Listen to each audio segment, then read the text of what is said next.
Okay, I think we're live. Good evening, everyone. Buenos tardes, buenas noches. I am Dee Watkins. Thank you guys for joining. Today, I have with me a very, very special guest. And by the way, if you don't know, my channel is geared toward helping other Black women build their wealth through saving more, spending less, and growing their money through investing in the stock market. I have someone here that is equally as interested in those things. And she also invests quite a lot in real estate. Tiffanie, introduce yourself, please. Hi, I'm Tiffanie Vendryes. I'm based in South Florida. I have a real estate brokerage company in South Florida, and I also travel quite a bit for fun. For fun.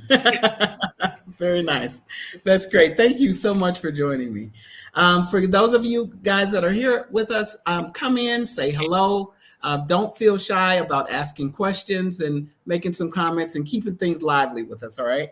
All right. So, Tiffanie, listen, it is important for me that people understand. Hey, Vivian. It is important for me for people to understand where we came from, right? Not just where we are today. And so, in doing that, I like to talk about how we first started and our ideas of money, where they first came from, right? So, I want to ask you, what were some of your earliest memories of money? And did your family talk openly about saving, spending, or investing at all? Yeah, so I come from a Jamaican family. Both of my Okay. parents came here in the 80s or so, came to the United States in the 80s, and they moved to New York. And I remember quite a bit my parents talking about having to meet with their financial advisor. They used to invest in CDs and also in whatever their advisor would recommend for them. So I remember them talking about like having to go to the branch to talk to this advisor, to talk to them Mhm. about what do they want to do next. This city is maturing. What are they going to do about it? Or I remember hearing that, and my dad, when I got my first job, my dad was very. He took me to the bank. He opened up a checking account, and he was like, when you have a job, you have to save.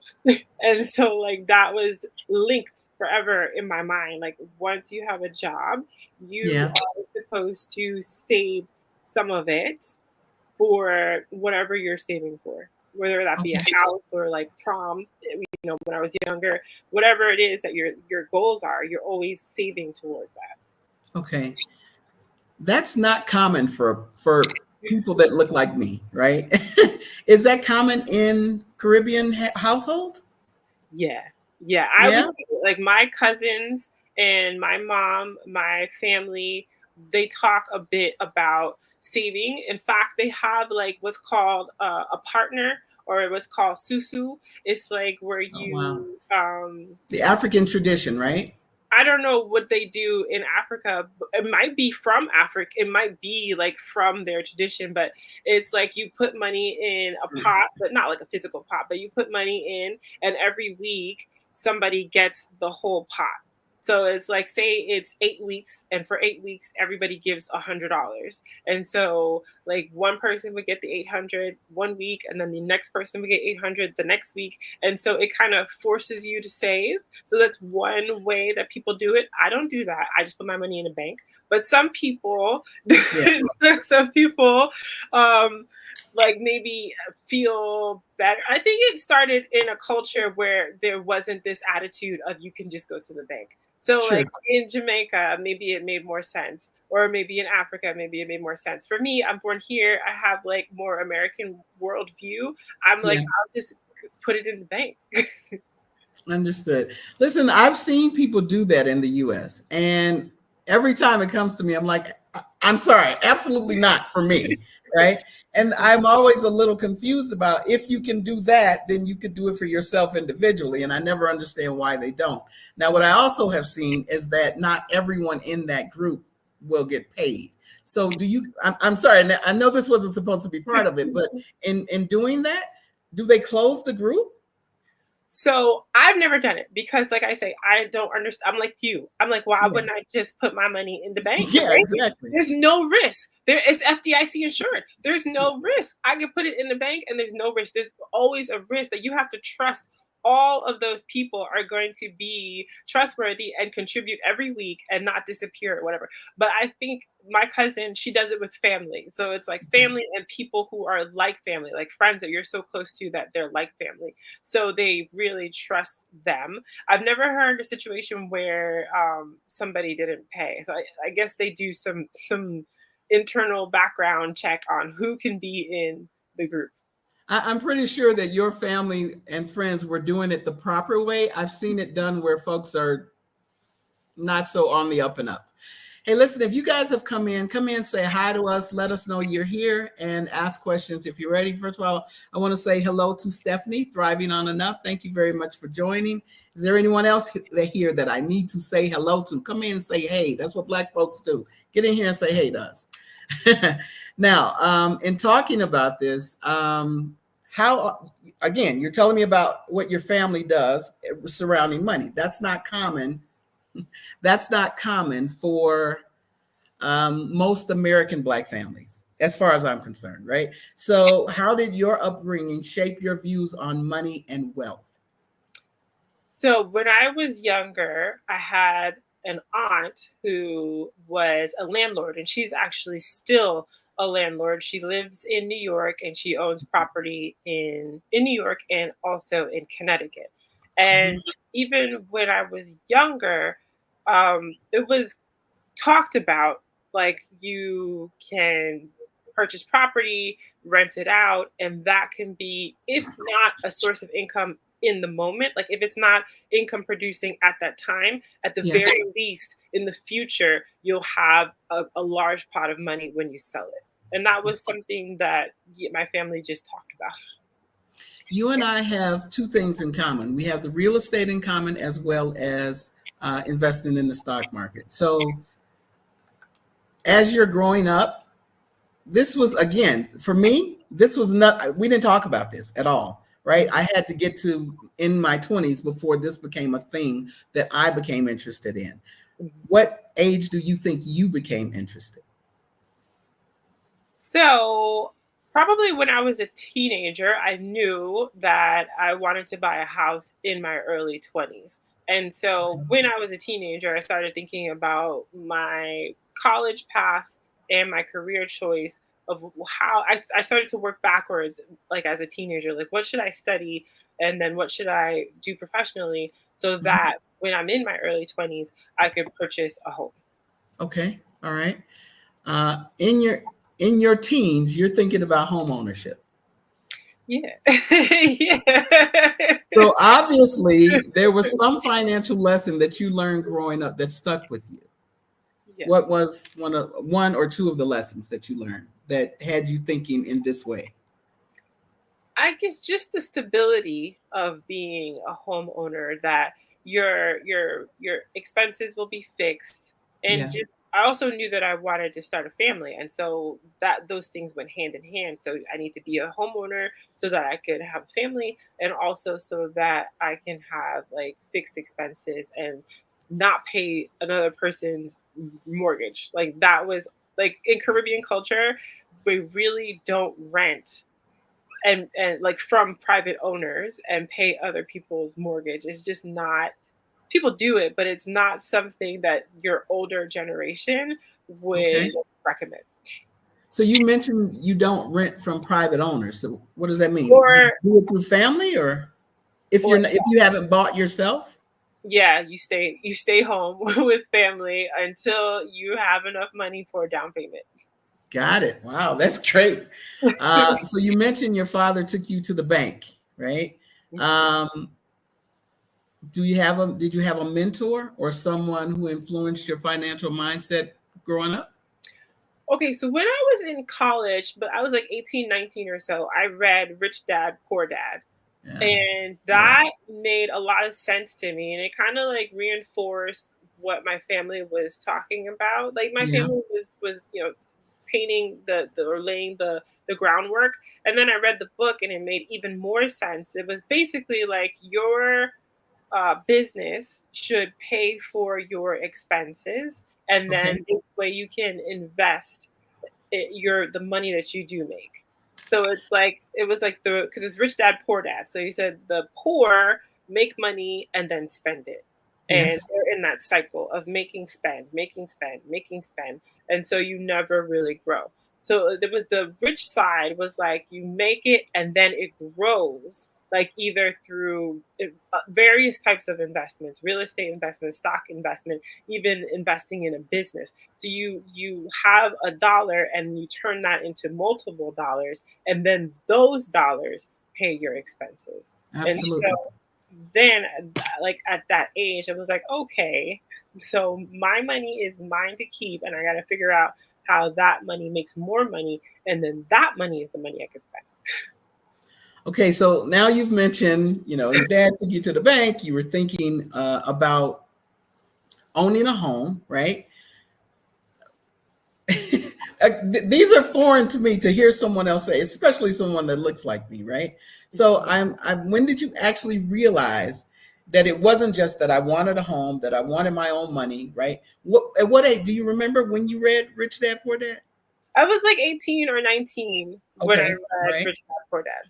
And so is that when you decided you wanted actual financial independence? Did you put words to it at all? Financial independence came later, like Okay. maybe in my 30s. This idea I followed.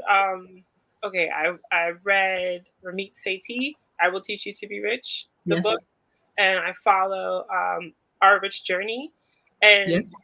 listening to them, watching them, then it became like so. Rich Dad Poor Dad. The rich dad is still working. He's still working, but he's investing and growing the dollars. Then, like Ramit Sethi took it to another level. It's really Our Rich Journey took it to another level of we're not even working, and the money is making it's. We've built this nest egg to the point where the interest that comes out of that is enough to pay our expenses. And how do we do that? We keep our expenses low, which Yeah. means maybe we move and we grew a big enough nest egg. That idea came later, like in my like maybe just a few years ago. It was like you don't have to work. Exactly. So Rich, I was actually thinking about the time frame. Rich Dad Poor Dad came out over 20 years ago, or I'm sure, right? yeah, And it probably longer than that, I'm sure. I read that book and it actually angered me, right? I didn't like the way he portrayed his poor dad because mhm, I was poor. And what was my catalyst is I don't want to do that. I don't want someone having that much of an advantage over me. So I really, just started to study, and same thing with you, start to grow my knowledge and finding different people that could teach me, right? mhm. So of those things, you're reading at age 18, 19, Rich Dad, Poor Dad. You've gotten some lessons from your family, right? And then you mentioned Our Rich Journey. If I'm not mistaken, they've only been around for maybe 5 years or something like that. Mhm. So this is quite recent for you. The part of fire, I guess the part of financial independence, the part of not working, the 4% rule, the living off of your dividends or your interest Hmm. or another stream of income. That part of it, like I guess it's like an evolution. Like the next jump Yeah, was only a few years ago. gotcha. I just want to say hey to a couple of people. Winsome, thank you so very much for joining. She's got Big Up Yourself, and thank you, Nettie, for joining as well. I appreciate it so much. So now, home ownership. Did you start home ownership first, or did you do something else? I know that you're in real estate. I mentioned that earlier. Can you tell the people a little bit about what you do with real estate? So currently, I work in South Florida, and we focus primarily on residential properties. So Hmm. condos, townhouses, single family homes. We work with buyers and sellers, so listing a property or buyers to get them to either sell or to purchase a property in South Florida. Okay. Did you start by selling real estate or did you start by buying real estate? I was a buyer first. Okay. So I have a degree in engineering, and so I went to school for that. And then I was doing that in New York, New Jersey. And then, hey, Monique, I was doing that in New Jersey. And then I moved to Florida because at the time that I moved to Florida, it was the recession. It was 2010. Yeah. So single family homes were a third of the price that they are now. So they Okay. were like $150,000 for a single family. They were like 110 for a single family. And I Okay. had been making New Jersey money, New Jersey college graduate money. So then I was like, I could go to Florida and purchase a home very easily. And so that's what I did. So you've got a YouTube channel that is Tiffanie Travels, and your real estate agency is Grace Realty Group, Yes. right? I'm Yes. interested. Where'd the grace come from? That wasn't part of it. I'm just interested if you're willing to share or no. Yeah, so Grace Realty Group is a brokerage, and Monique Paramore, who joined, um, Oh, she is actually one of the realtors on my brokerage. So she works for Grace Realty Group. okay. Hey, Grace Monique, thank you for joining us. Grace Realty Group started. Actually, my friend Monique, she used to be my client, Okay. and she was buying real estate, and she was working with her mom. She was my client. Her family, they were my clients as well. And then what happened was she decided she wanted to become a realtor, and she was like, "Hey, you need to become a broker because I want to work with you." And so I was like, it's so much work. I don't know. And so, like, I did it. I got my license. I became a broker, Yeah. and we had to come up with a company. So, Grace is my daughter's middle name, and Oh, so it's Grace. sorry. It is Okay. Realty Group. Okay. All right. So you were telling us about the 110,000, 150,000 homes in your where you first moved to, correct? So The floor. is that how you started? You purchased some there or what happened? Yeah, so I purchased a townhouse in 2010. At the Yeah. time, they were like $100,000. Now they're like 400 and something. Okay. And 20% down of 100 grand is 20 grand. And I had that, at 25. Yeah, she is a superstar, right? um, so you had that. How did it go in your first I don't know if that's your first venture. Do you still own those places or no? So that one I sold. It, so I got my single. It was a townhouse. I bought that one in 2010, and I sold it maybe 2015 or so. And then I bought a few multifamily homes. I sold those. I bought a condo. I still have that one, and I bought a townhouse. I still have that one. Were you flipping or what were you doing?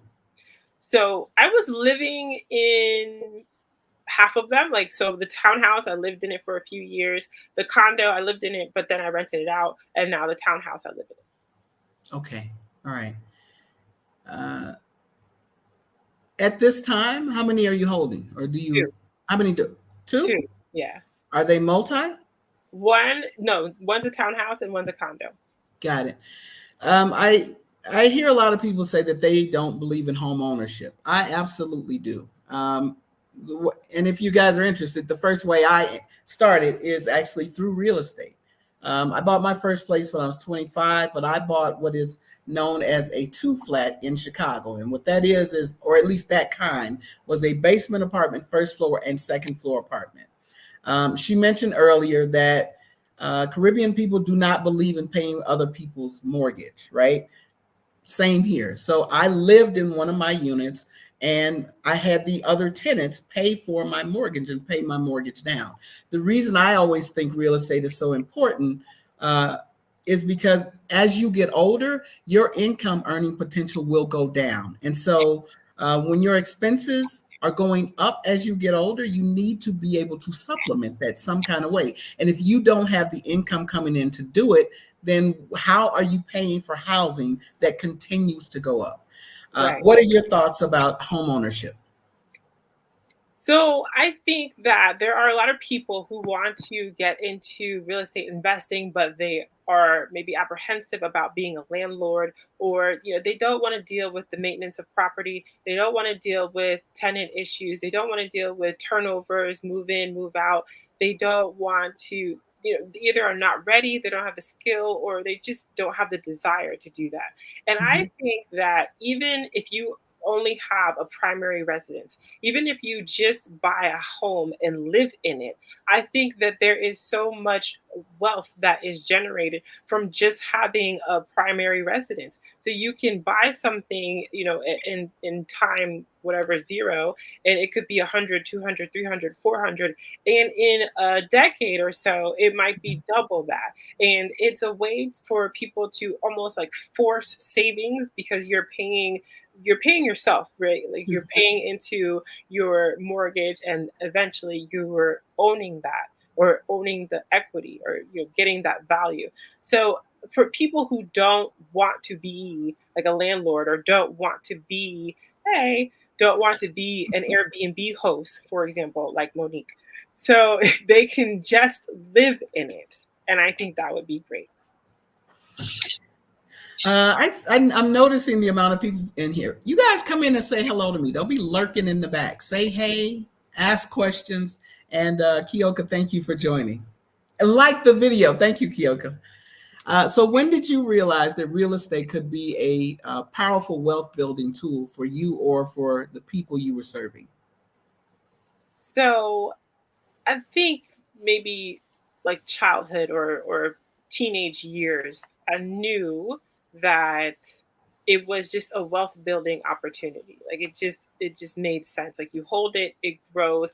And there are people who say real estate doesn't always go up, or there are people who say real estate doesn't always give you the best returns. And that is true. Real estate doesn't always go up. We had a crash in Mhm. 2008, and it was like half the price. It was a third of the price. Or we had another crash. There's been points in history and time where real estate has gone down. That's true. Nobody is saying real estate always goes up. What we're Yes. saying is over time, real estate will go up. So we're saying don't buy real estate and hope to be a millionaire in 2 to 3 years, or that this is going to be a short-term investment. But this is a long-term investment, 5, 10 years, and you never want to sell in a down year. So yeah, Yeah. real estate is unpredictable. The market is unpredictable. There, it will go up, it will go down.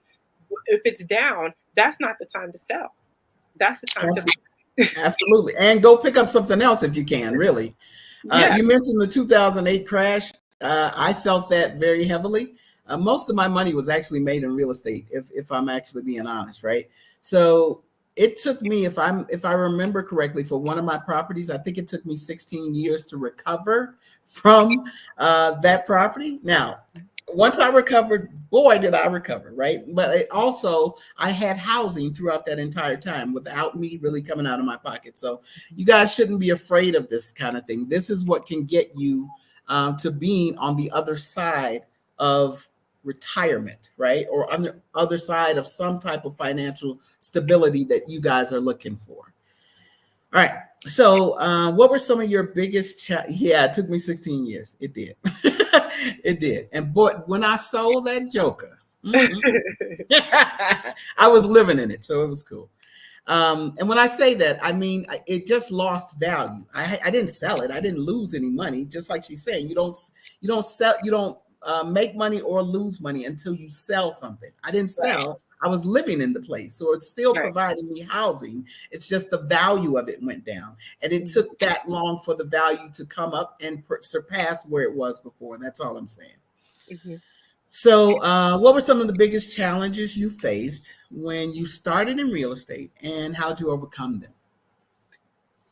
So when I first moved to Florida and I became a realtor, one of the challenges that I face is that my network is not in Florida, or it wasn't in Florida. So I went to college in New Jersey, I went to high school in New York, and my family is for the most part in New York. And so most people, realtors, they start selling to their network, their family and friends. And so since they were in New York, that was a challenge when I was getting started. And how I Mhm. overcame that is I had to do things that salespeople do. I had to do cold calling, I had to do door knocking, I sent letters in the mail, I did open Wow. houses, just doing whatever I could to find an opportunity. I'm just thinking about something. Were you ever an agent? Yeah. So not initially. When I moved down here, I became an educator, and Okay. then I bought my home. And so I was not an agent. I didn't get my license until 30. So I bought my first home. I sold it still with another agent, and Hmm. then I bought a couple more properties, and then I got my license. Got it. And the time frame between you becoming an agent and then becoming a broker, how long was that? I got my license my realtor's license in 2016, and then I became a broker in 2022. Okay. So 6 years later. All right. Um, how has real estate changed the way you view long-term investments or just growing money? I think that there are multiple ways to invest for the long term and to Hmm. grow money. And I think it really depends on what you're comfortable with and what you are comfortable with and your risk tolerance. So Okay. like if you are comfortable with the stock market going up and down every whatever it is, year, couple of months, and like if you know that you're not going to look at it every day, and you're not going to get anxious about it. if, Okay. if you have that self-discipline, then the stock market is great, and I think they're great in combination. Like I think you should do both. Yeah. People, unfortunately, because we are not taught, culturally to invest at all, real estate or stock market never really is uh, in the forefront of people's minds. And so you really have to understand this is the way you build your wealth: investing in the stock market and investing in real estate or things that grow in value. So we tend to shoot ourselves in the foot a little bit just by, luckily, some people are saving, but saving is never going to get you to a level of wealth that you will be comfortable for the rest of your life, right? Ever. Um, It's never, yeah, saving is not the same as investing. not Saving at all. is money for you to spend. So you have your spend money and you have your savings. Your savings is still spend money. It's like your future spending. Like you're saving for a house, you're saving for a travel, you're saving for a birthday, you're saving to spend it. So Yeah. like it's not investing. Investing is you're not going to spend it or spend it really for decades or until. So the Prophet Mother says she needs to up her investment game in 2025. I'm not going to go too far into this, but the other day we had a pretty significant. By the way, guys, I am in Mexico. I still own property in the States, and I still have a home in the States. I've been here for 2 years, and I will probably remain here for quite a long time. There was a significant development in the States where I'm sorry, they um, voted in a new president. And so the things that are coming down the pipe, if you guys have not made the commitment for yourselves that you are going to do something to increase your savings, to increase how you're investing, to grow your money, you really need to do that.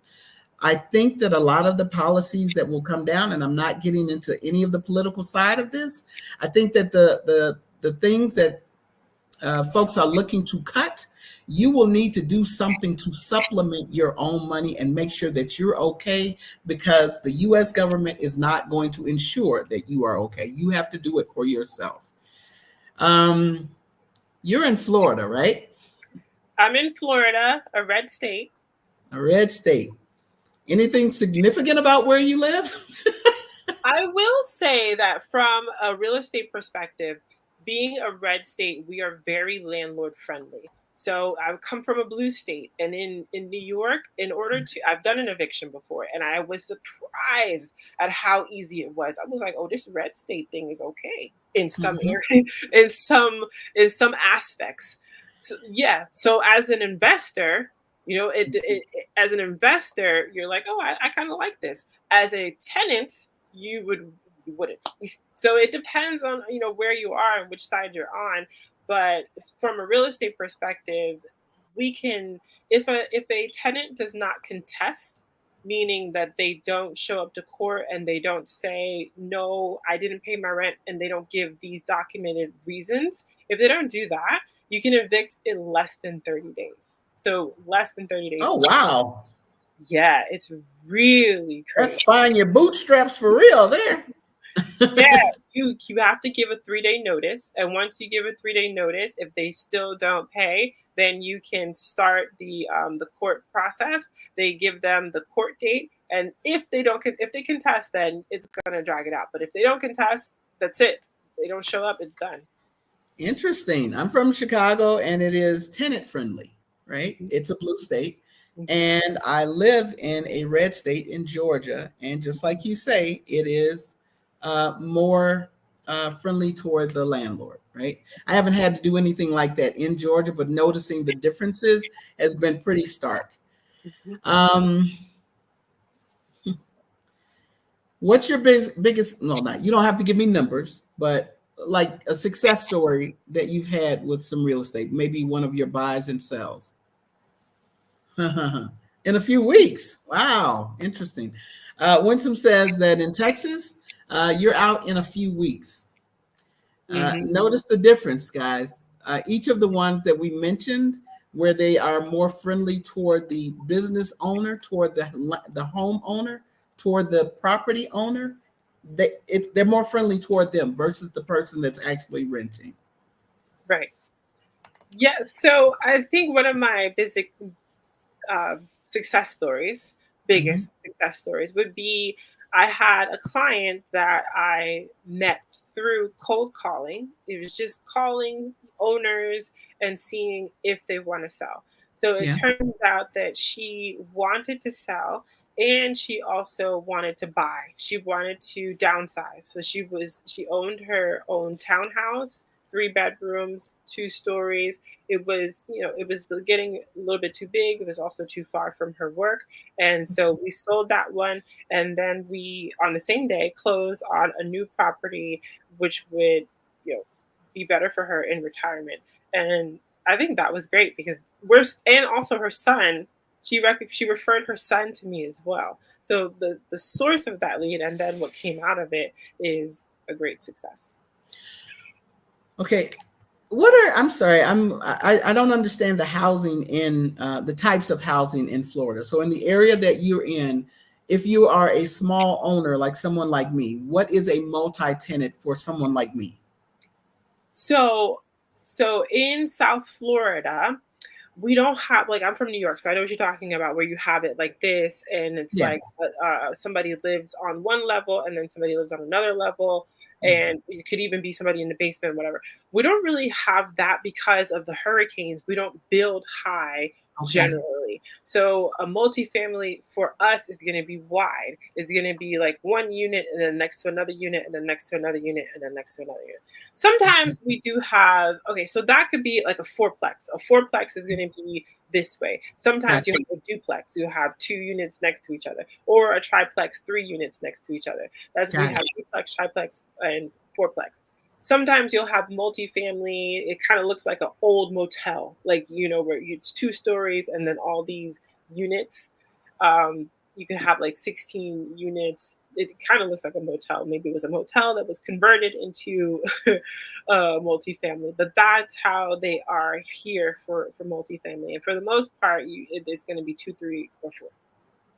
okay. So for someone just starting out, what would you say would be the first steps to them starting to invest in real estate and beginning to build their wealth, if that's their goal?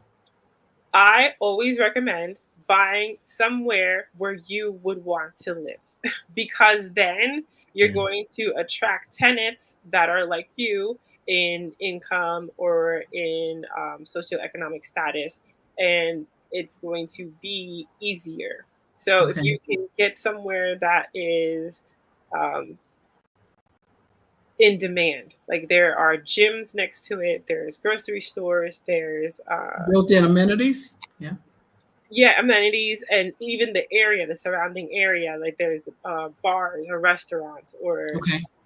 you know places that younger people want to go. That's going to be in demand. Okay. And I would also recommend buying a property and living in it. If it's too expensive, if you're thinking you want to get into real estate and you're thinking that it's too expensive for you to have, like, say, a single family or a townhouse, and you maybe consider having a roommate, and that help offset the Mhm. cost of the property. All right. So thanks for that question. So we've got a question here. Would you recommend investing in REITs in a mutual fund?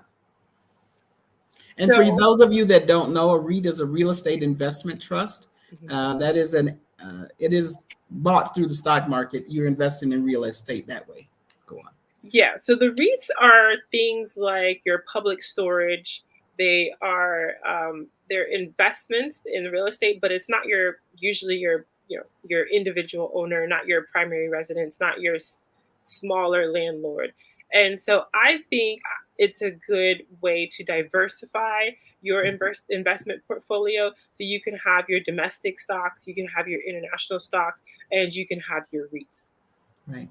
I believe the same thing. It is a nice thing to add to your portfolio that you get exposure to. You guys go and shop at Amazon. I'm sorry, you shop and have Amazon send you things. Amazon has warehouses where they have to store those things. Walmart's, any the one of the biggest REITs is I shouldn't even mention this, but like all of the strip, the Las Vegas strip, those different hotels and casinos, those are generally owned by a REIT, right? Those are like the Caesar's Palace and all that stuff. Those are owned by large corporations, and you can own a part of that just simply by owning a REIT. And you can get into these things very cheaply, right? So it is, she mentioned, there's self-storage places. Any store that you go into, they have a landlord, and those landlords generally will own those properties under a REIT. All right. Oh, we got another one. Hold on. Hey, Black Women Build Wealth. How are you? Thank you for joining. I appreciate you. All right. So we got a question. Are REITs recommended for newbies? Is it a simple process to initiate? You want to answer it? I'll answer it. They are pretty simple to purchase, just like any other index fund or mutual fund. Yes. It's a group, so it's a collective, and you're buying a piece of the collective. So Yeah. just like any other index, like Fortune 500, it's pretty easy, and there's usually no minimum, so you can get started as a newbie. Absolutely. And you buy those through having a brokerage account, right? We've talked about brokerage accounts before. If you guys are interested, I have a video on REITs on my channel. And by the way, let me drop her channel as well. You guys, her channel is Tiffanie Travels. So what we do here is we support one another, right? And so you guys visit her channel, check out oh my goodness, what did I just do? I didn't mean to do that. I'm trying to copy something. I got it. Visit her channel. Check out the videos and share her stuff with other folks. She's had some really good guests coming up that she's had recently, and some coming up as well.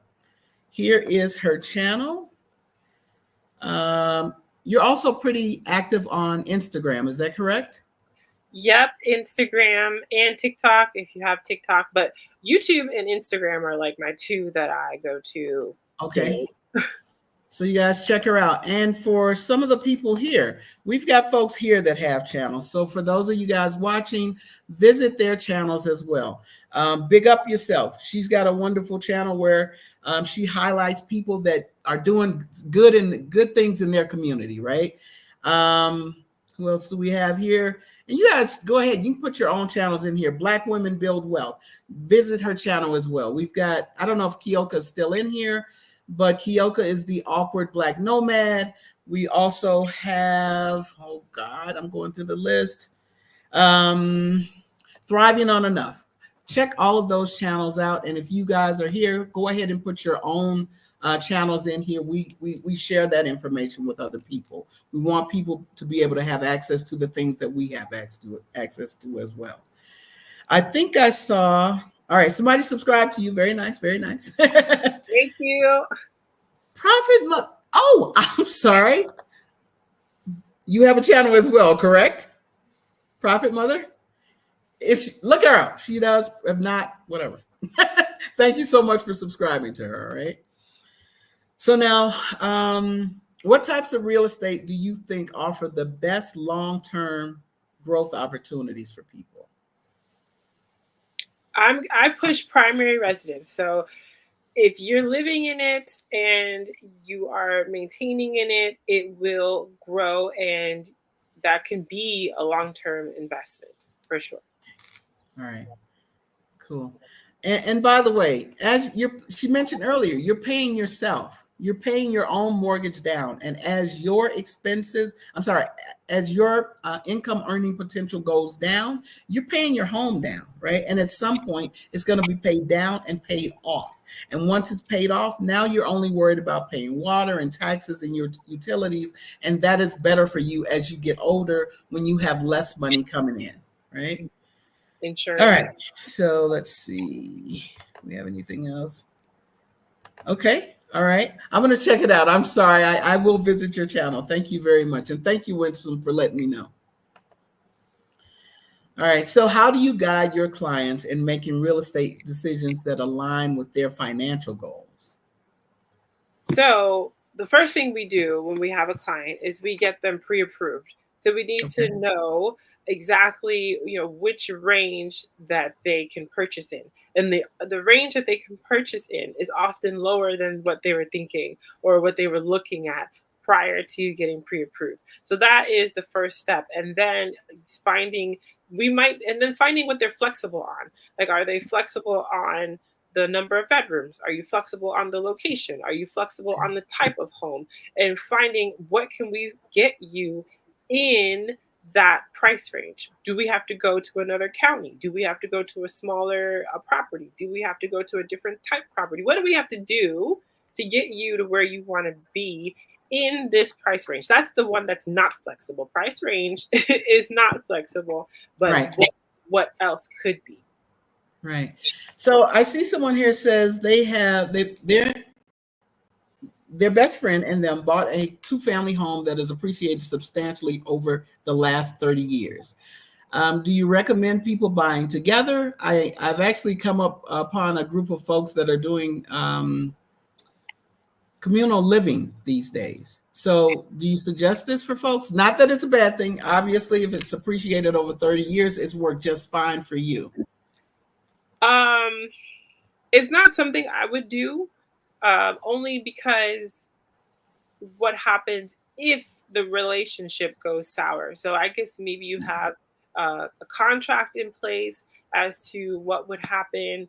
How did the assets get divided, or would somebody buy the other person out? It just gets very tricky with even sometimes family. It can get tricky. So with friends, it's definitely tricky.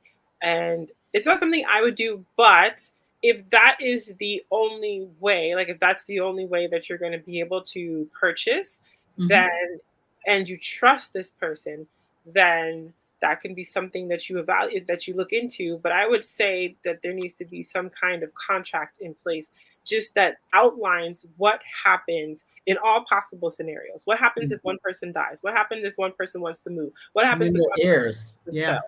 Yeah, and their heirs. Yeah, exactly. Yeah. I'm glad it's worked out for you so far, though, for sure. Great job. And by the way, if it's appreciated that much, figure out a way to take that money out of there. You know, maybe you guys can downsize and you can have access to that money. Uh, do you have a family member here? Or do you want to say? And if not, no problem. Okay, cool. No, I don't think so. Monique is my friend and Oh, God. my realtor, and she's also Airbnb host in here in South Florida. Oh, Um, okay. So oh, she okay. I'm sorry. She responded to no, us. She's got all that you stuff in place. She's good. good. Yeah, she's got Yeah, a you lawyer good. and they have a contract and wheels in place. Great. Good You good. thinking. Now, this here, um, I see commercials on TV about a reverse mortgage. How does that work? Are you going to take it? I am not I'm not certain, but I think it's similar to like a second mortgage where you're taking out money against the value of your house. So you have a home and it has a certain amount of equity. You're not selling the home, but you're taking out a loan and that's paying you. This is not something that I would recommend um, because if you're aging, then how are you paying that loan back? I am not as kind about reverse mortgages at all. I think they are predatory and they are obviously they are targeting older folks that have high value places and they tend to take more out of the property and those if someone's trying to get out of it, it is difficult to get out of it, and those people end up losing their homes even if their children try. Yeah, they're popular among seniors. I, I almost want you to. I'm going to get in touch with you now. I kind of want her to be able to speak to it now, but in my experience, they've not been beneficial for folks at all. I just don't Yeah. understand how Okay. it All right. Here works. she goes. Yes. Black Women Build Wealth says reverse mortgages are popular among seniors. They are targeting those seniors, though. And she follows up with, and they're targeted for that. It's not cool at all. Those folks end up losing, being put out of their own homes because they can't pay the mortgage back. Those things usually have a ridiculously high interest rate on them. Okay. So it's not a good idea. If you know of any seniors that's being offered to them, ask them if you can help them look over the terms of the thing and see if you can help them find some other way to help finance their lives or maybe downsize out of that house into something more affordable for them so that they can live off of the equity that they built up in the original house. It is not a good idea in most cases. Okay, sorry. Thank you for the question, though. People need to know that. Oh boy. Okay. What did I miss something? Because I'm sorry, that got me a little weirded out. It doesn't make sense from the onset. If they're retiring or retired, then how would they ever be able to pay back the loan? Yeah. Do we want to?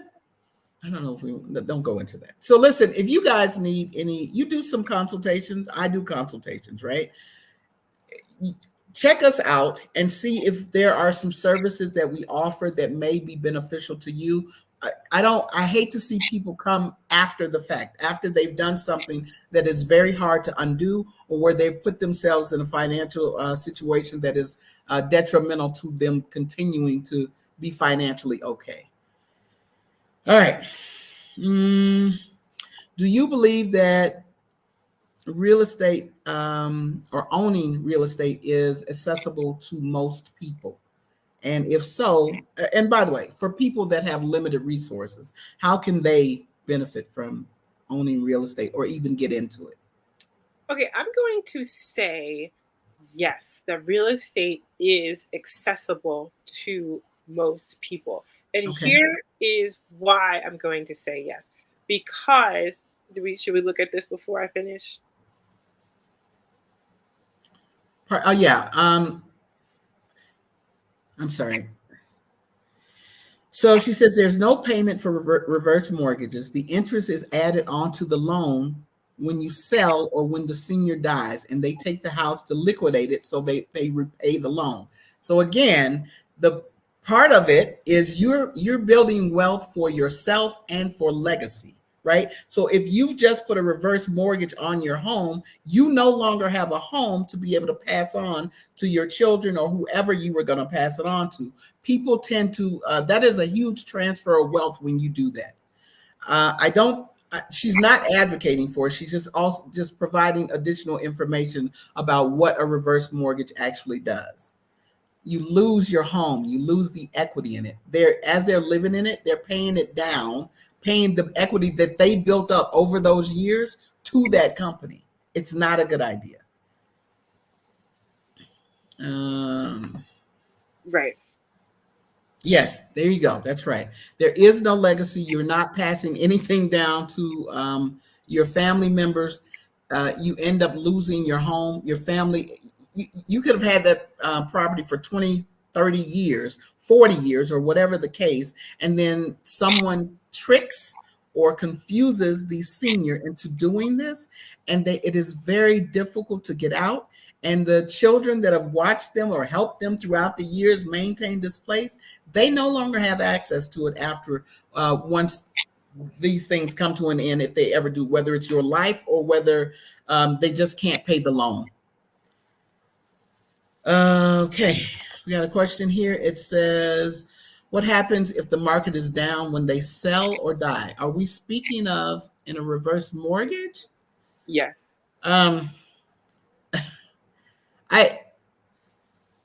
You're upside down in a mortgage that you built the equity up in, right? So now you have a loan far higher than what your property is worth, right? It's the same thing as being upside down. All right. All right. So is real estate accessible for everyone? So my answer is yes, even if you don't. So there's a couple of different ways. So even if where you live, the market is higher than what you have to purchase, there is the option or the option or the path of purchasing somewhere else. You can purchase somewhere else where the market is lower. So I don't think that should be something to stop you. If you're saying, I live in a very high cost of living area, I live in an expensive area, I can't buy where I live, you can buy somewhere else. The other opportunity or path for people who need access or to have access to real estate is through the county. A lot of people don't know that the county gives out grants for down payment assistance. And I've seen this as a realtor. I have seen it as a realtor where the county gives out tens of thousands of dollars to buyers, and all the buyers have to do, there are requirements. There are, you have to be a first time home buyer. You have to live in the property. You can't get money from the county and then rent it out. The county is not helping you become an investor. The county will help you, or the city, sometimes the city will give you money as well, will help you to be an owner for a primary residence. So your first time home buyer, this is going to be where you live. You work in the county. Sometimes there's incentives to be in this particular county.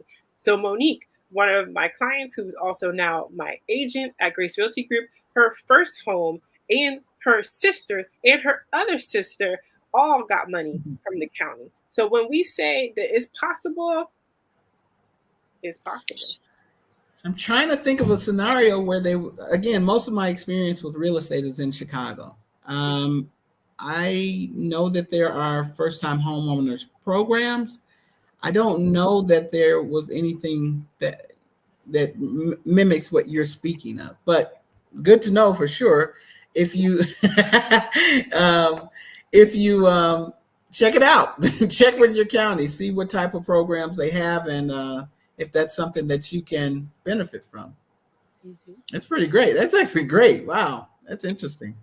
I think there are other programs that give up to $100K also. We have seen it. Why? Because they want to incentivize people to live in the county. So our county is very expensive. And what happens is the workforce can't afford to live here. And so they're helping the teachers, they're helping the people who are working here stay here. Oh, I Because see. I got if you you. I create a understand. situation where the workforce can't live here, eventually they're going to find somewhere else to live. And then eventually they're not going to work here. So you're going to go to a restaurant and it's going to be closed on a Tuesday because there's no servers, there's no bartenders, there's nobody there to service you. You go to the schools, and the teachers are not in this county because this is too expensive and the wages aren't keeping up with housing. So now the teachers are in two counties over. So who are teaching your kids? So the county said, okay, so we gotta put something in place for these people to be able to live here. So we have various programs. We have the programs from the city, we have programs from the county, and we also have programs from the state. I didn't even talk about that. We have state programs for our what do they call them? First response, like our core workers, your firefighter, your teachers, your police officer, those people who work in those industries to be able to afford a home so that they can stay here. So some Okay. of the programs are like that. Some of them are because we want our workforce to stay here. That's the state program. Some of the programs are by the city. So they're trying to attract people to that particular city. They're like, hey, come live here. We'll give you some money so that you can live here. They're attracting people to the city. And some of them are from the county where they are trying to help a certain demographic. For example, your first time home buyer. Okay, so Monique gave us, I believe, the acronym SHIP, SHIP. What is it? What is the acronym for? What does it mean? That one is the one through the county, and it is, I don't, what is it? Monique, can you drop it for us? I don't Monique, can you drop remember it for us if you know? the acronym. Right. And all right, cool. So let's move on to this one. Do you recommend investing in Section 8 / subsidized housing? And I think both of us should provide an answer on this. My aunt has worked with Section 8 housing, or it's really program, Section 8 program. And she likes it because she doesn't have to worry about the tenant paying for the rent. So, for example, the tenant has an economic issue, they lose their job, or they're not disciplined financially. She doesn't really have to worry because the state is going to pay it. And so you're getting consistent income from the state to be able to pay for that housing. Yeah. I have not done it. I have had grants. I've had tenants that received grants, but they were like one time, they're not ongoing. So they received a grant to be able to pay their rent, and that's fine. But I haven't done Section 8. But So, I have heard the pros of it. so I've done it quite often. Most of my properties have been multi-tenant properties, and a lot of people think, oh, they're going to tear up my property. No, those anyone can tear up your property, right? You need to screen your tenant, period, right? And so, as she mentioned, it's a federal government program, right? And it can be administered through your state. You are going to receive your rent no matter what, as long as you're taking care of your property. And they will give you a list of things in an inspection that you have to do to make sure your property is up to code, for not code, but that it is livable, and that it is not, you're not putting your people in some dump, right? Those people do not want to lose their voucher. So they will take care of their property, right? They will take care of your property as if it is their own. I've done it many, many times without any issue. When we went through this pandemic, some people weren't paid by, what do you call tenants that, oh God, market rent tenants, right? Because they lost their jobs or they weren't working. A bunch of businesses got shut down. Section 8 money comes every time, every month, period, on time. And I'm also in other programs where I am paid. With Section 8, the tenant has the voucher. Okay. With another program that I'm in as well, my property has the voucher. So it is an okay thing to do. I should also mention, I came up in subsidized housing. I didn't live in the projects, but in Chicago, they had something called scattered site programs. Scattered sites became Section 8. So it is absolutely fine to rent to those people. They will take care of your property. You will get paid. That's it. All right. So I put a So, link. I put a link in the private chat that you could put in the comments, and that okay. is an example of the county program. Just so you Yeah. guys see that we are not lying, that they are giving out. When I tell you $100,000 to an individual, not like $100,000 split to 20 people. One person is getting $100,000, and then the next person is getting $100,000. They are giving away money. So when people say that they don't have enough money, just look for something. Monique, thank you for dropping that. It is the State Housing Initiatives Partnership. And you also mentioned that most major counties have money. All of the programs vary in their amounts and requirements. The need is greater now because of the cost of living increase, so the money doesn't spread as much as Okay. hey. so the money doesn't spread as much. I don't know. Maybe that was a mistake. I don't know what it was. Okay. And here is the program that you guys can look this up so that, did I hit it? There it is. You guys look this up. This is obviously for the one in Florida, but check your area to see if it's something like this or something like this is available to you in the state that you live in. Right. Okay. Oh, Winsome. I think that's Winsome. I'm not going to say that. Anyway, I think I know what she meant, but okay. All right. So now we've talked a lot about real estate, right? You also are an investor in the stock market, correct? Yes. Yeah. So what are some of your current financial goals, whether they are personally or professionally, and how are you going to achieve them? So my current goal is to be financially independent. And I calculated a number based on the 4% rule, which says that you can take out 4% of your portfolio without dipping into your principal. So over time, average, the stock market is growing 7% per year when you account for inflation. It's really like 10%, 11% average over the long period. But when you account for inflation, they take it down to 7%. And then if you only take out 4%, you are leaving your principal untouched. So that is a theory. So then I calculated a number on which that I'll be able to live. I'm planning on moving. There's a lot of things I got to do, but the first one is convince my family. But once we move, we'll have a lower cost of living, and so I calculated 50,000, and then using the 4% rule, that's 1.25 million that I would need. And so how I'm getting there is I am contributing money towards my brokerage account on a regular basis. Every 2 weeks, it goes into there, and it is growing in addition to my real estate properties. Do you physically put it in or did you automate it? It's automated. Everything is automated. You got because you'll forget, or there'll be something like, that'll come up, right? Yeah. This week I got a birthday party to go to, so I'm not going to do it this week. Or I'm going on a trip, so I'm not going to do it this time. No, it goes, and then I spend what's left. So what she's speaking about, we're talking about paying yourself first, guys. This is the way you build wealth. You don't want something to come up where normally you say, well, I'm going to take and put $100 in this week, but then now you got to pay for somebody that broke their leg or something like that, right? No, you make that money come out of your check, however you're paid, automatically, so that it's just a muscle that you're building, right?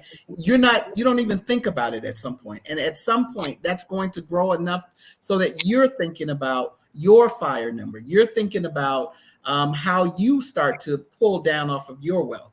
And what she mentioned earlier when she was talking about taking the 4% rule, you figure out what your cost of living is, what your living expenses are.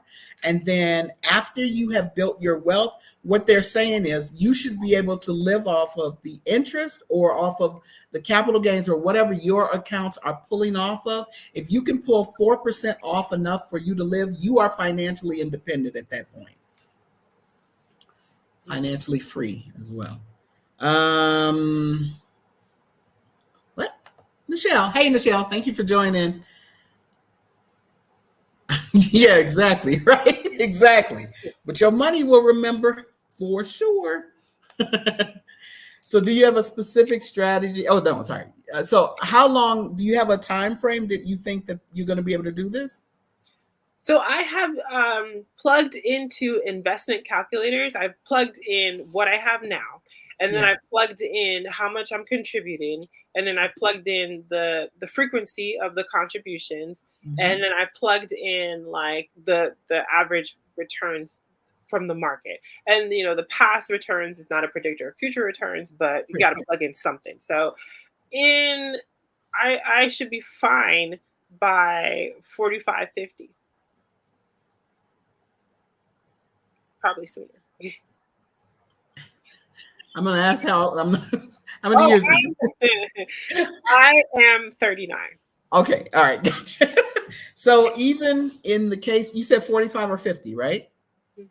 Even in the case of 45 or 50, she's still early retiring, right?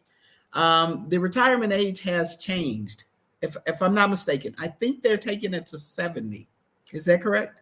So Is it still 67 or? 67 and a half Okay. To not get like penalties and such. I've heard if you delay it to 70 that there's an incentive, but you don't get penalties at 67 and a half. Right. Listen, guys, 67 and a half. Huh. Yeah. I mean, you can retire at 65. You can withdraw from your retirement accounts 65. Right. You can pull your money down by 59 and a half without receiving any penalty, right? Are you speaking of Social Security? Social Security is age 67 and a half. Is it 67 and a half or and 60? a half, right? Yeah, I think, yeah. I don't understand where the penalty is coming from. That's If where you're yeah. Black women build wealth. Come on, get in here. Let us know. let us know. If you're going into Social Security earlier than 67 and a half. Right. I intend to take mine the day that I can get it, which is at age 62. Who's this? Nichelle? Nichelle says, who's to say that will even exist in the next few years, much less the next few decades? So again, with the recent election that we've just had, it's been predicted that the programs that are being put in place soon, that Social Security will run out in the next 6 years, right? 6 years is when I'll be able to receive my Social Security. It is not guaranteed that programs will be available to help supplement your income or take care of yourself. So you need to be doing the things to build your wealth now, save more, and grow your investments, right? So that you don't have to depend on something that may or may not be here. So you guys, if you're not doing this, we're going into a new year. We're going into a new presidency. Make a commitment to doing something different about how you're growing your money and if you're growing your money. No one's going to be there to save you. We have to save ourselves, period. What do we got? I took out Social Security at 62. That was 16 years ago. And thank you. Send me my check come on, give it to me. She's getting all that money. I appreciate that. Sorry, Does D, it I also can't. depend on your birth year? Because I think if you're younger, then it's an earlier year. And if you were born later, then they up the age. Yes. That's why the new age is 70 years old for people in the anyway, I think 2 generations behind me. I don't know if it's for I don't know if it's for the one directly behind me, but I know they just changed it. So that's not a good thing. And if you guys think about this, you don't want to start at age 70 being able to really live your life, right? I retired at the age of 49. She's planning on retiring between the ages of 45 and 50, where we are able-bodied, where we can get around and do the things that we want to do for ourselves, and we have the money to do it. You should be able to put yourself in that kind of position as well. Um, Thank you. I'm sorry, I didn't know you live in Canada. I'm going to reach out to you. I'm going to reach out to you. Don't count on, what'd you say? Don't count on government benefits for your retirement. Please make it a cherry on the cake, not part of your cake, right? Make it an additional extra thing that you just, now you got some spending money for something, right? Right. Yeah. They're basically saying no retirement. That's correct. Mm-hmm. And yes, Black Women Build Wealth. She had, I'm highlighting Nichelle, but Nichelle put up her channel. Black Women Build Wealth has a channel as well. Visit her channel. She's got great information on there. And I think she just did something in the Exodus Summit. You guys check that out as well. Okay. Okay. Just turned 55. You're not counting on it. We double nickels together, girl. Don't count on it. Build your own money, right? All right. How do you balance your long-term financial planning with, like, you travel a lot, right? And by the way, her channel is Tiffanie Travels, right? How many continents have you been to? I have been to 5. I've been to North America, South America, Europe, Africa, and Australia.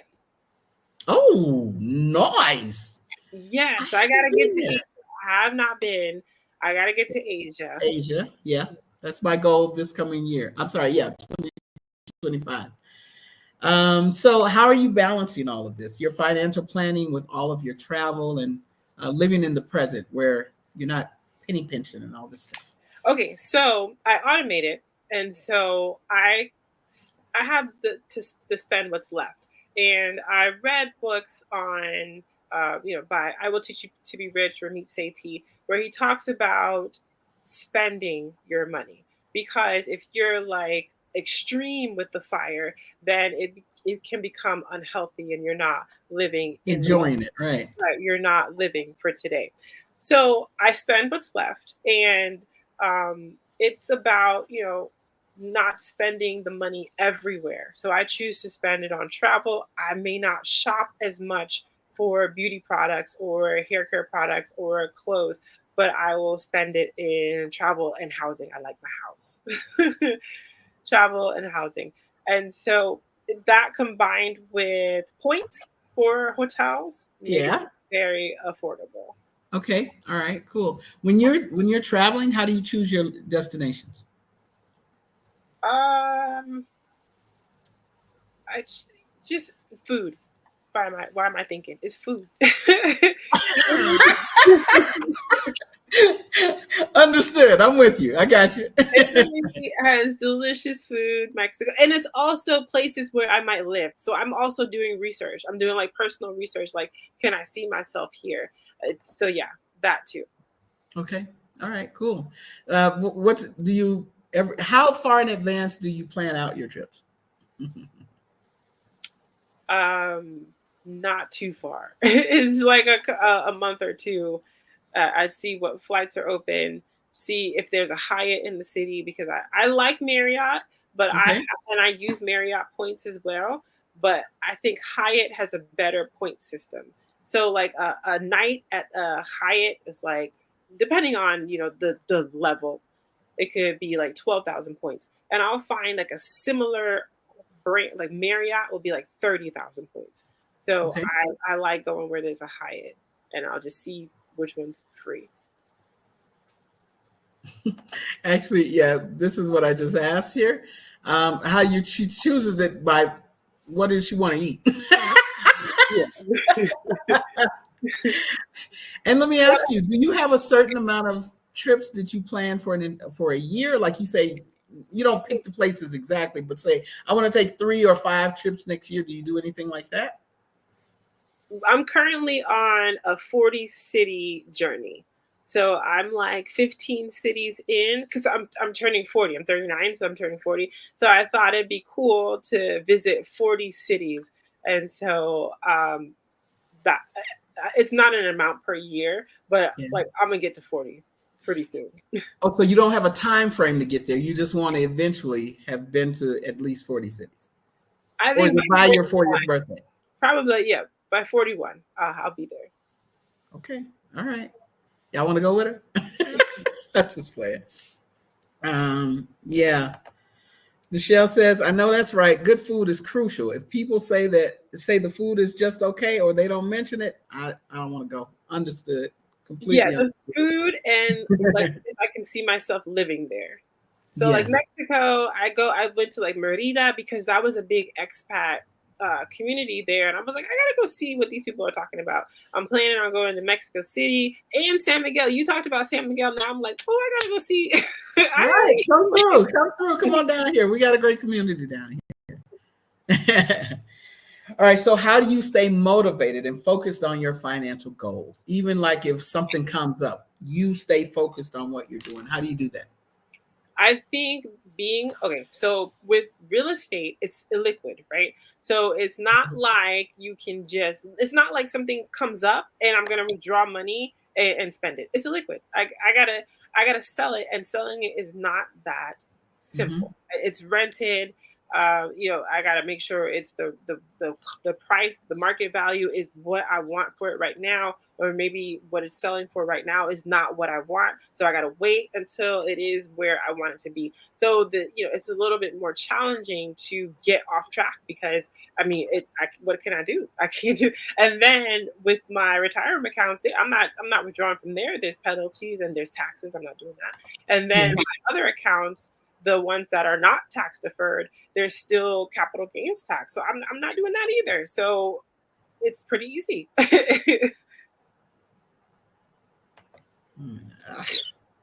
San Miguel.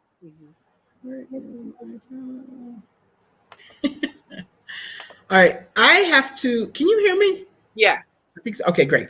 I need to. Oh goodness! I want to ask you a question. I need you to answer it, but I'm gonna give you the screen. Okay. Okay.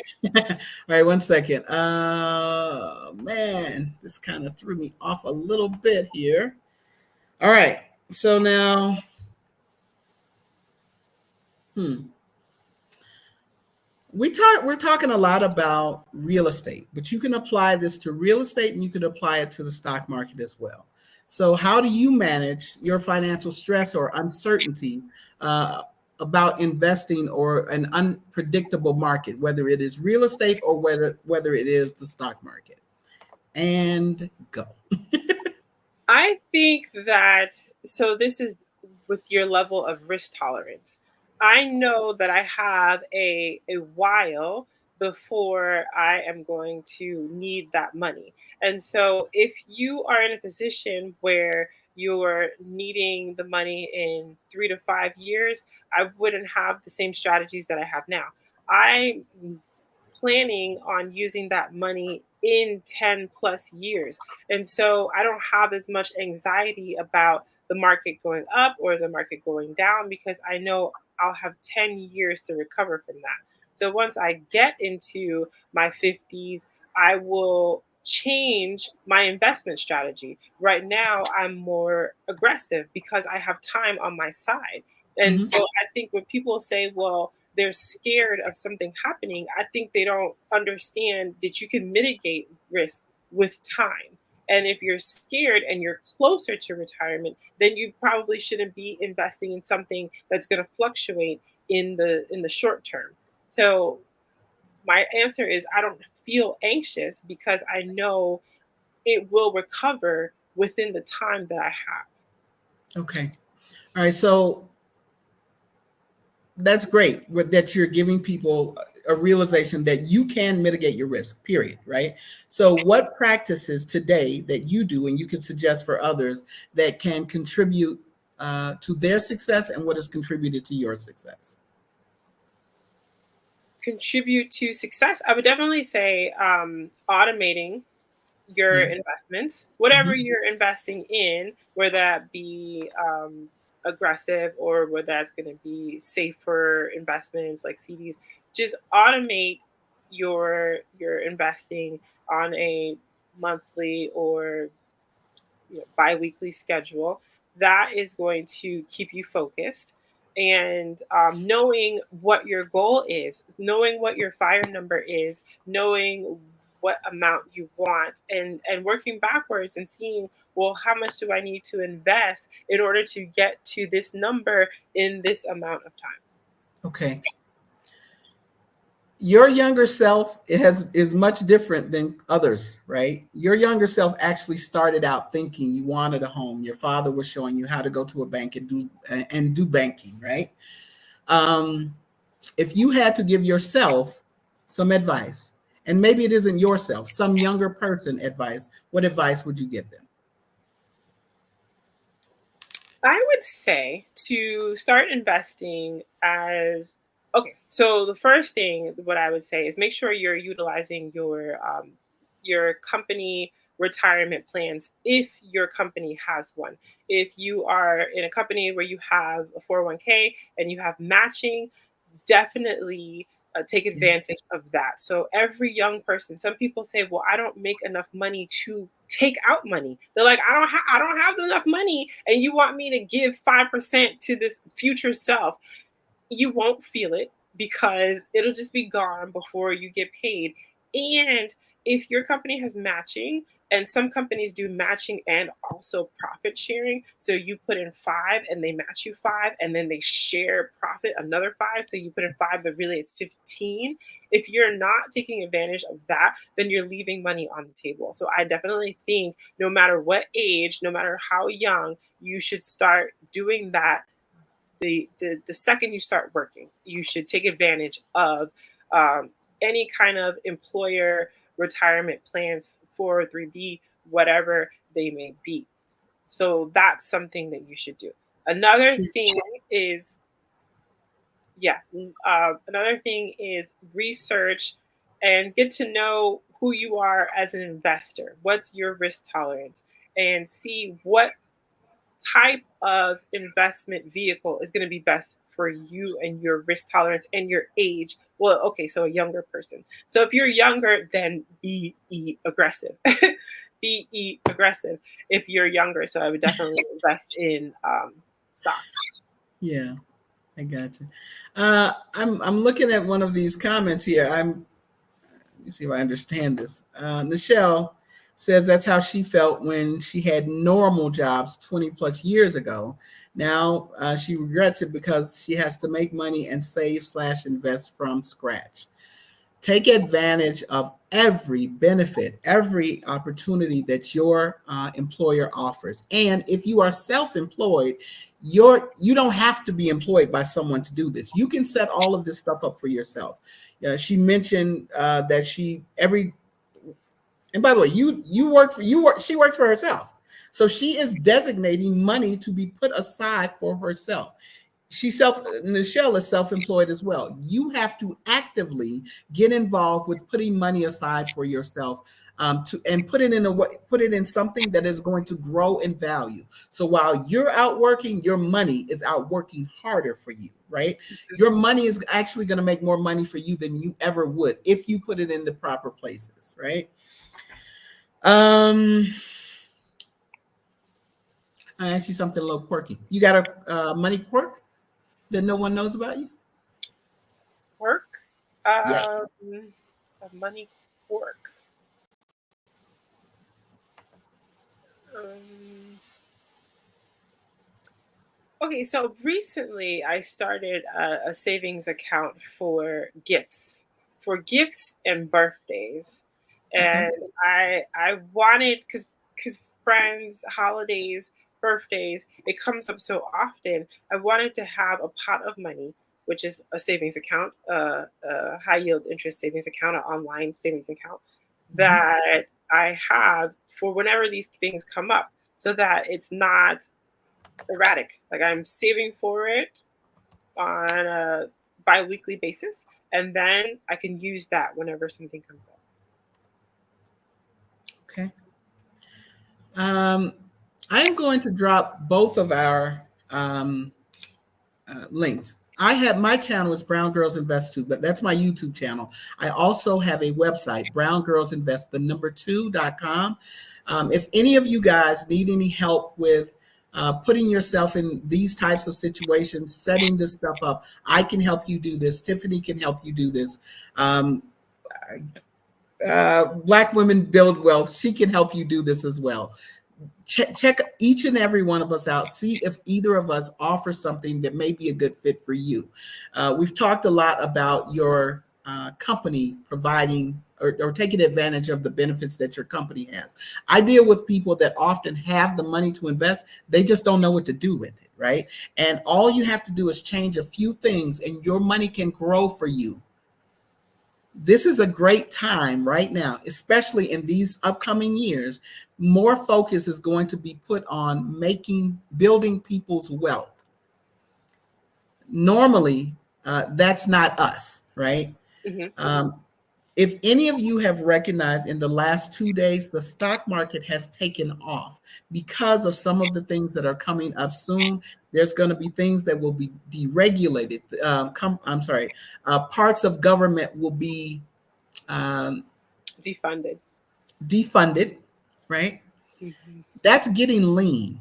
Well, while that's happening, companies are building wealth, and the people that have the resources, have the money to do it, they're going to be able to do this as well. This is an opportunity for you to take part in it. If you didn't, if you're not, if you don't have the president that you wanted, at least take advantage of the programs that are going to be put in place that are helping other people grow their wealth. Okay. Is it? A sinking funds for gifts is a great idea. Yeah, she's talking about, because I said a pot or a savings account for gifts and birthdays. Yeah, have pots of money designated for certain things. It's always a good idea. That way, you're not having to pull off of. You've already put the money aside for those things that come up, and things will come up, right? We Yeah, don't ever want to be blindsided by stuff. Were you going to say something? less stressful, I find, Absolutely, if you absolutely. have the money already there. All right. So listen, if money were no object and you could invest in any property in the world, where would it be and why? Any property in the world, where would it be? I would say um, probably the Tuscany region in Italy, or maybe Lake Yeah. Como in Italy, just so I Okay. have housing there when I go to visit. Um, yeah, and then maybe Airbnb when I have it Airbnb when I'm not there. So I Short. take it Italy is one of your favorites. I love the food there, and also the culture there. It's just, I never run into somebody with anxiety in Italy. Like, they're just a relaxed, very, like, it's gonna be okay. There's no rush. It's fine. Like, just very, ah, when I go there. I haven't been to Lake Como, but I have. Tuscany is beautiful. Italy is beautiful. I loved it. And again, the food, that's what did it for me. And it's not the same kind of food, guys. You can eat as much pasta as you want. You're not going to gain any weight. Right. Right. Yep, I have a travel savings account too, a high yield savings account that I Okay. set aside for travel. Hmm. Hmm. All right. So that's been Italy has been one of your favorite destinations, I take it? Yeah, Italy has been one of my faves. I really enjoyed Panama City, Panama, and I Okay. also really enjoyed Cartagena, because Cartagena, like Italy, Cartagena and Panama City, they have this like family vibe. I saw a lot of people outside enjoying life. Like, they were outside with the family, just doing life, and I thought that it's a less of an emphasis on work culture and more of an emphasis on living. Even I went to Merida, and I went there on a Sunday, and their downtown area was closed off, and the Uber driver told me every Sunday they have like a it's kind of like a party, but party is not the right word, but they just go out and dance in the street. They dance, they bring their beach chairs, and they sit down and they listen to music. They have a band that comes out every Sunday, and they bring the kids, and the kids play. And it's not just the young people. There were people who looked to be about 70, 80 dancing in the street. Very family-oriented. I'm just making sure we're speaking of the same, or I'm thinking of the same thing you're saying. You're saying Merida and Mhm. Merida, you're calling it? I mean, we're Merida? Yeah, Yep. in the Yucatan. Gotcha. I was just making sure it's the same place. That's all. Again, culture, right? Not Yes. so much for the U.S. Right. So, Nichelle, I guess I'd be interested in knowing what this was. Could you drop that for us, please? She says she was looking at videos tonight of Americans who have bought property in Japan. Some people Airbnb the homes out, but most live in them. They aren't investments like American homes are supposed to be, or whatever. Yeah. Italy is a destination that folks should get to, right? Wait a minute, but not the food, really? Okay, what part of Italy did you go Yeah, to? where'd you go? If you don't like seafood, maybe Let you us were know, in Winsome. south of Italy. Maybe you were in the coastal regions. Where did you go? Because I feel like the food is so fresh. The desserts are good. Everything. The pasta, the cappuccino, the gelato, the espresso, Yeah. the tiramisu, the wine. Even if you don't like food, the wine, the prosecco. Y'all get into it, right? What you talking about? Well, that's right. What you talking about, Willis? You went to the wrong part, girl. All right. So, what are some of the things you do for self-care? Um, I imagine your career is pretty demanding, and you've got a family that you're trying to manage all of those things. So, what do you do for self-care for yourself? I meditate. I Mhm. exercise. I okay, that's number one is I exercise. I run and I also lift weights. But I find whenever I exercise, if I'm anxious, it's just the breathing from running. It calms me down and I feel less stressed. I feel less anxious just Mhm. from the breathing and the cardiovascular activity. So exercise, um, I meditate and journal. You got to go back and stay away from the fancy restaurants. Maybe that was the problem. Go to a Rome. hole in the wall. All the food was good while You I didn't was like Rome? there.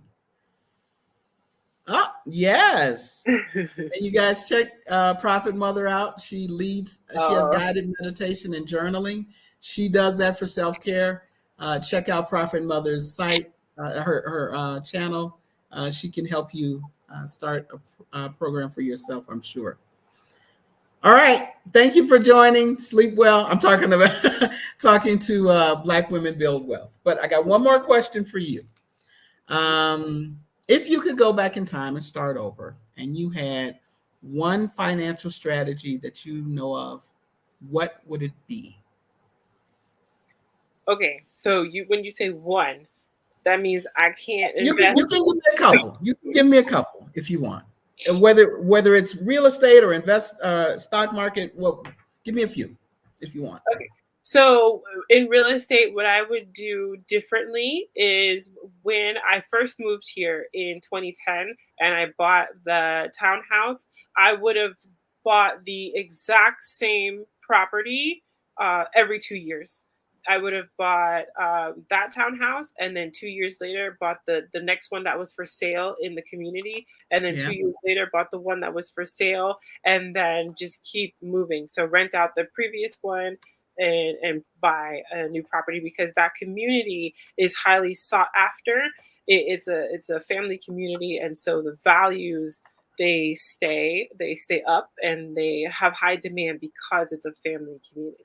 Mm-hmm. And who would have known, like, that the real estate was going to triple in, what are we, 2010 so 14 years. I mean, Yeah. everybody thinks and knows that real estate will increase over time, but Yes. the amount that it has increased since 2010 in this region of the country, Mm-hmm. literally at least triple. In some places it's 4 times as much in 14 years, is ridiculous growth. So I would have bought more in the same area. And on the stock side, I would, it's hard to say. Okay, it's hard to say. I would have self-managed earlier, because now I self-manage my stocks. And when I was younger, I had an advisor, and I learned through watching Our Average Journey and through listening to Ramit Sethi that financial advisors take a lot of money. And so I had a financial advisor since I was in college, and I didn't stop using one until just, it's been like 20 years that I had a Yeah. financial advisor. And so, and I saw it growing. It was growing. So I was like, oh, okay, it's growing. But it would have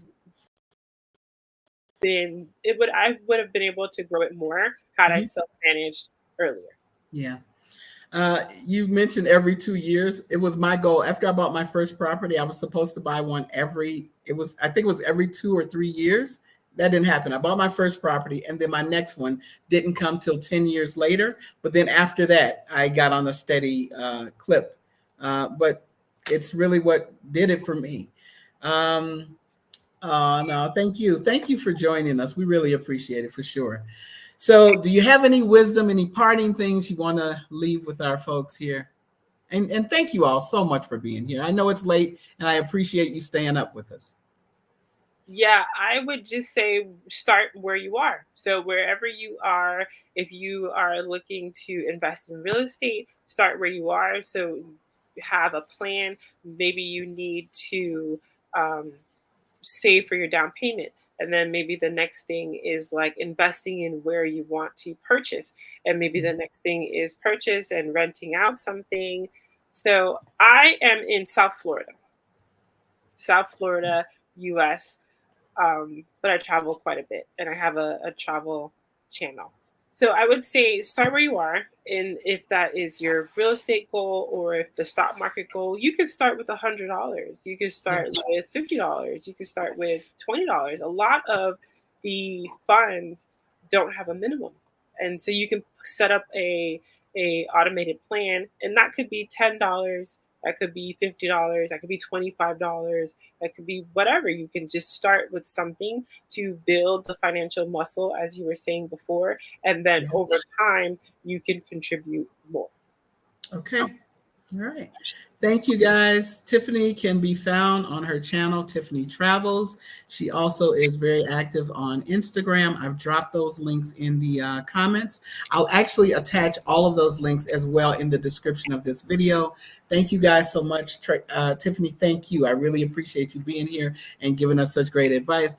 Can you hang back, and I'll talk. Oh, we got one more. Hang on. We got one more. Yes. Absolutely. Abso-freaking-lutely, as a matter of fact. Mhm. Yes. Mhm. The S&P 500 is the top 500 U.S. companies.